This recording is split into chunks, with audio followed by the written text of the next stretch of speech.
Tyler Perry, a name that dominates modern entertainment like a giant shadow across Hollywood and black cinema, a billionaire filmmaker, a studio owner, a household name, a man who built an empire from nothing. But behind all the praise and the headlines, a growing number of critics and viewers ask a daring question.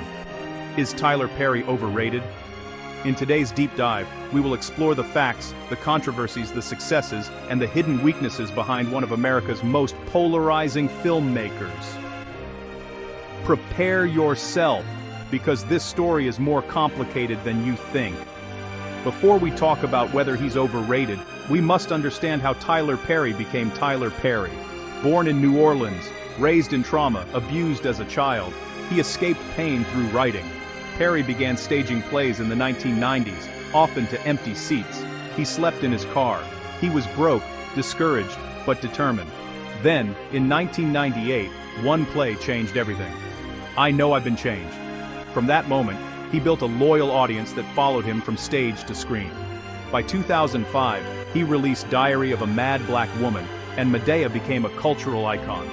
Within 15 years, he would own a 330-acre studio. Bigger than Disney, bigger than Warner Brothers, bigger than anything ever built in Hollywood by a black creator. This is the legend. But is the legend also hiding major flaws?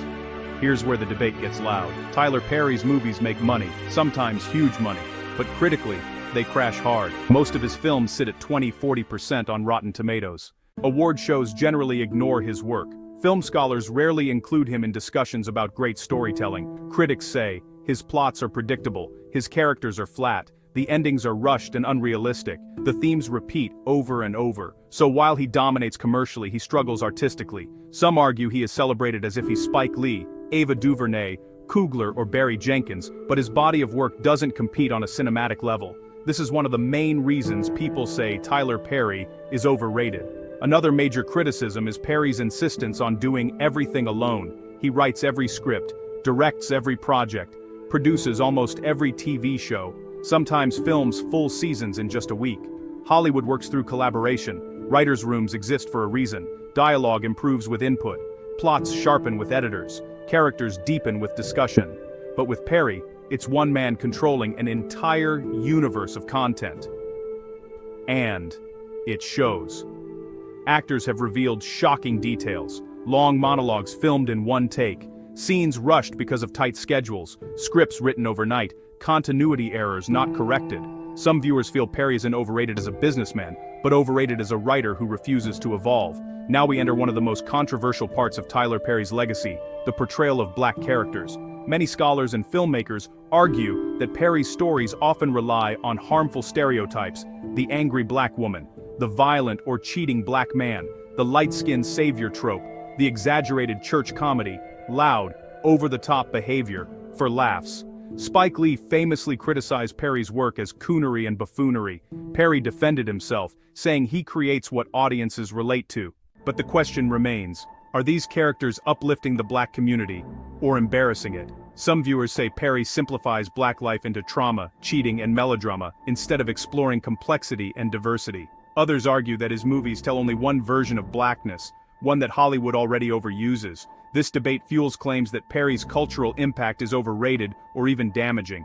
Tyler Perry is famous for producing more TV shows than almost any other individual creator today. The Oval, Sistas, House of Pain, Assisted Living, Bruh, Zadama, and many more. But with so many projects, critics say the quality suffers. Slow pacing, poor editing, unnatural dialogue, repetitive scenes, limited character development, episodes that feel rushed or unfinished. Many TV writers argue that Perry's assembly line method creates content, but not art. It keeps viewers watching, but rarely leaves them thinking. This leads to the argument that Tyler Perry is overrated because he produces a lot, not because he produces greatness. Another surprising area of criticism comes from his production sets. Viewers constantly roast the bad wigs, strange hairstyles, inconsistent makeup, and cheap-looking sets. Actors themselves, including some who starred in Sistas, publicly complained about poor quality wigs, lack of professional stylists, unrealistic outfits, low-budget production despite high profit. For a billionaire studio owner, audiences expect more. This fuels the claim that Perry is overrated because he cuts corners instead of improving his craft. Madea made Tyler Perry famous, but she also limits how the world sees him. For years, fans praised Madea as a funny, strong, no-nonsense grandmother. But critics argue she reinforces stereotypes by presenting black elders as violent, loud, and chaotic. Some say Madea is genius, others say Madea is lazy comedy. But one thing is undeniable. Madea has overshadowed Perry's ability to grow as a filmmaker. Every time he tries to create something serious, audiences still think of the man in the dress waving a gun. Here lies the center of the controversy. Is Tyler Perry celebrated for being a great filmmaker or a great businessman? He owns his studio, he owns his scripts, he controls distribution, he reinvests profits, he keeps budgets low, he avoids Hollywood's gatekeepers. This has made him a billionaire, a legend, a case study in entrepreneurship. But does business success equal creative greatness? Many argue no. They say, Perry's empire is impressive, his movies are not. You can be a successful businessman without being a groundbreaking artist. You can make profitable movies without making great movies.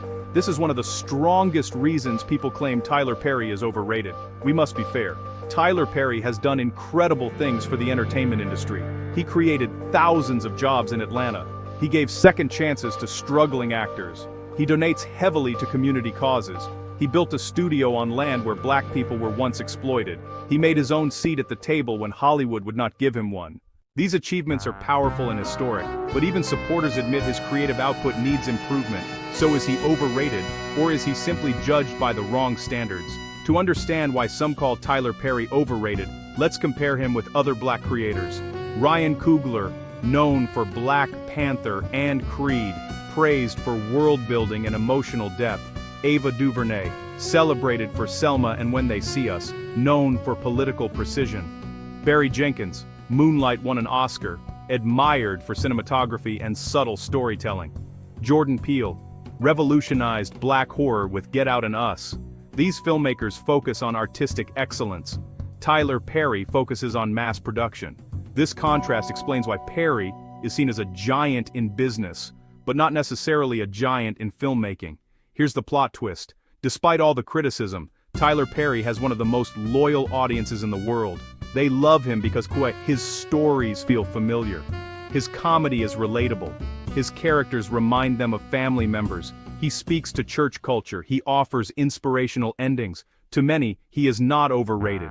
He is simply misunderstood by critics who don't understand black Southern culture. His fans don't care about film theory.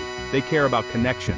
The world is changing. The film industry is evolving. Audiences are demanding better writing, deeper characters, higher quality productions, and more diverse black stories. If Tyler Perry wants to remain relevant, many believe he must collaborate with new writers, slow down production, improve quality control, explore new genres, move beyond Madea. Will he evolve or stay the same? Only time will tell. So, is Tyler Perry overrated?